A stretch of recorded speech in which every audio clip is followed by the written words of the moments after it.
ഞാൻ എൻ്റെ ലൈഫിലൊരു കുഞ്ഞു മൊമെൻറ്റ്സ് നിങ്ങളുമായിട്ട് ഷെയർ ചെയ്യുവാണേ. ഞാനൊരു 2.5 വർഷം മുമ്പിട്ടാണ് UK വന്നത്. ഒരു 8 മാസം മുമ്പ് വരെ എനിക്കിവിടെ അങ്ങനെ ഭയങ്കര ക്ലോസ്ഡ് ആയിട്ടുള്ള ഫ്രണ്ട്സൊന്നും ഇല്ലായിരുന്നു. 8 മാസം മുമ്പിട്ടാണ് ഞാൻ ലക്ഷ്മിയും ഗോപികയും പരിചയപ്പെടുന്നത്. ഞങ്ങൾ തമ്മിൽ വളരെ പെട്ടെന്ന് അങ്ങോട്ടും ഇങ്ങോട്ടും കണക്റ്റായി.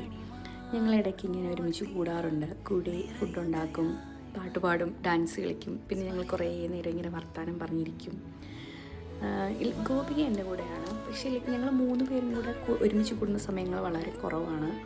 അപ്പോൾ ഈ ഒരുമിച്ച് കൂടുന്ന സമയങ്ങൾ ഞങ്ങൾക്ക് എപ്പോഴും സ്പെഷ്യലാണ്. എനിക്ക് എൻ്റെതും അവരുടെയും ഒരു പേഴ്സണൽ കംഫർട്ട് സോണായിട്ടിത് മാറി. ആ ഒരു കുറച്ച് നല്ല മൊമെൻറ്റ്സാണ് നിങ്ങൾ കാണുന്നതൊക്കെ.